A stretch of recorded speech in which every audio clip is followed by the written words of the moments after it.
నమస్తే, welcome to whistle.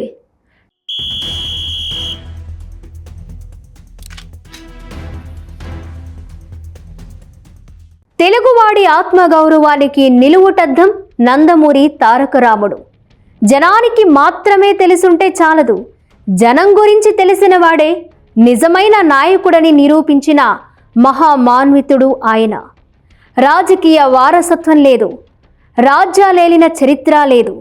తనదైన పట్టుదల, క్రమశిక్షణలతో ఆయన వేసిన ఒక్క అడుగే ప్రభంజనమైంది. కాంగ్రెస్ కంచుకోటను బద్దలు కొట్టి ఢిల్లీ పాలకులకు తెలుగోడి సత్తా తెలిసొచ్చేలా చేసింది. ప్రజలు ఓట్లేసినంత మాత్రాన ప్రతి ఒక్కరూ నాయకుడైపోతారనుకుంటే అది పొరపాటే. అందుకే రాజకీయ చరిత్రలో కొందరే జననేతలుగా చిరస్థాయిగా నిలిచిపోతుంటారు. ప్రజల హృదయాల్లో చెరగని స్థానం సంపాదించుకుంటారు. ప్రజాహిత పాలనకు నిలువుటద్దంగా గుర్తుండిపోతారు. అలా చిరస్మరణీయుడిగా తెలుగు జాతి జనుల గుండెల్లో కొలువుండిపోయిన వ్యక్తి, శక్తి నందమూరి తారక రామారావు. తెలుగు సినీ వినీలాకాశంలో ఎన్టీఆర్ ఓ సంచలనం, రాజకీయాల్లో ఆయనో ప్రభంజనం.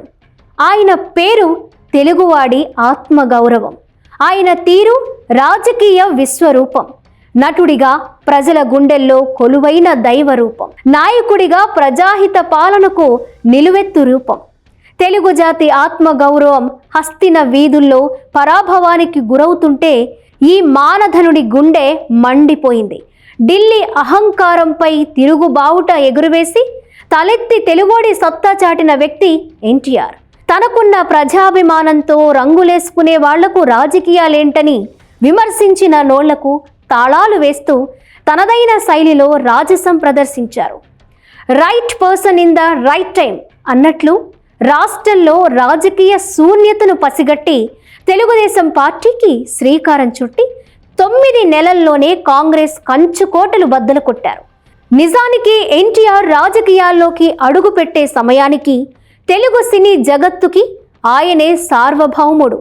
రాజకీయాల్లోకి రాకపోయినా ఆయనకు వచ్చే నష్టమేమీ లేదు. కానీ తనను దైవంలా ఆరాధించే తెలుగు ప్రజలకు కేంద్ర స్థాయిలో జరుగుతున్న అవమానాలు సహించలేక తన తెలుగు ప్రజల కోసం, తన తెలుగు జాతి కోసం పొలిటికల్ స్క్రీన్ పై ఎంట్రీ ఇచ్చారు. ఆయన రాజకీయాల్లోకి వస్తున్నారన్న వార్తే అప్పట్లో రాష్ట్ర వ్యాప్తంగా సంచలనమైంది. ఎన్టీఆర్ దూకుడికి బెంబేలెత్తిన కేంద్ర కాంగ్రెస్ రాజ్యసభ సీటుతో వలవేయడానికి ప్రయత్నించింది. కానీ తన జాతి కోసమే వచ్చాను తప్ప పదవుల కోసం కాదంటూ ఆయన నేరుగా ప్రజల్లోకే వెళ్లారు.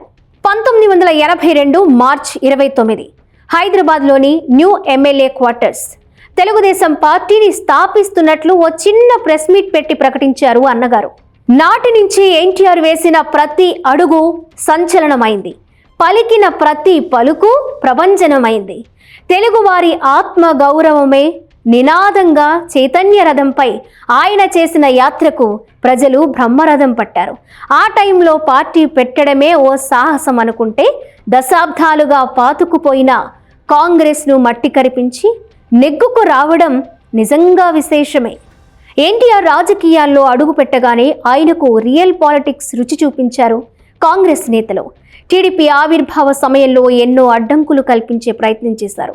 ఆయన సభలకు అనుమతులు ఇవ్వకపోవడం, సెక్యూరిటీ కేటాయించకపోవడం వంటి చీప్ ట్రిక్స్ ప్లే చేశారు. అయితే అన్నగారు తన చైతన్య రథాన్నే వేదికగా చేసుకుని జనంలోకి వెళ్లారు. ప్రజలే నా దేవుళ్ళు, సమాజమే నా దేవాలయం అంటూ ఎన్టీఆర్ చేసిన ప్రసంగాలు ప్రజల గుండెల్లో బలంగా నాటుకుపోయాయి. కూడు గూడు గుడ్డ అంటూ వచ్చిన ఎన్టీఆర్ పేదలకు తమ అవసరాలు తీర్చే దేవుడిగా కనిపించారు. ఎన్టీఆర్ రాక కోసం ప్రజలు రోజుల తరబడి వేచి చూశారు.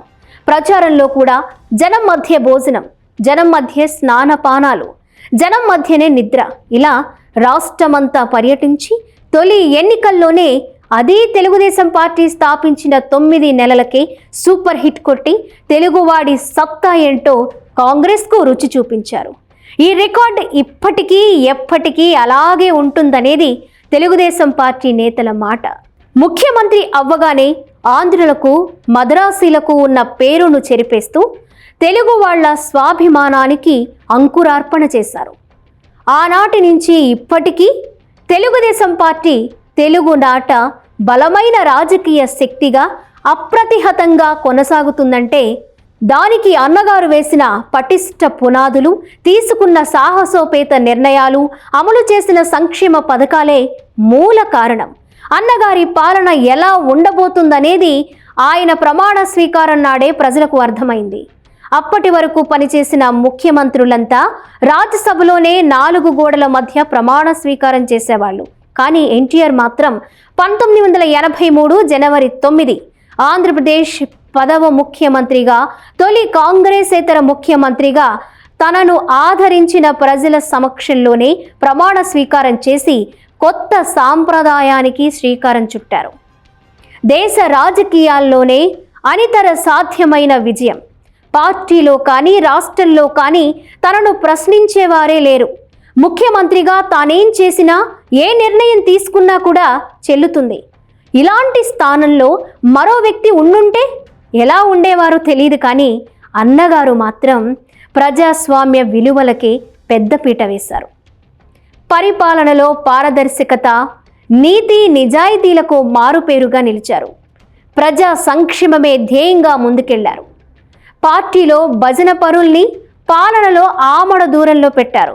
లాబియింగ్, లావాదేవీలు, సిఫారసులు, కోటరీలు వంటి పదాలు సచివాలయం దరిదాపుల్లో కూడా వినిపించేవి కాదు. ఆయన వారసుల్లో ఒక్కరిని కూడా సచివాలయం వైపు రానివ్వలేదు. ఏదైనా ఫైళ్లకు సంబంధించిన విషయాల్లో ఎవరి సిఫారసులు కూడా పరిగణలోకి తీసుకునేవారు కాదు.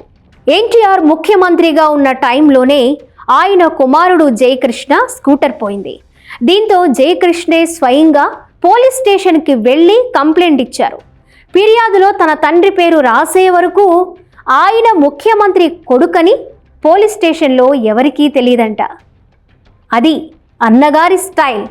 That is NTR.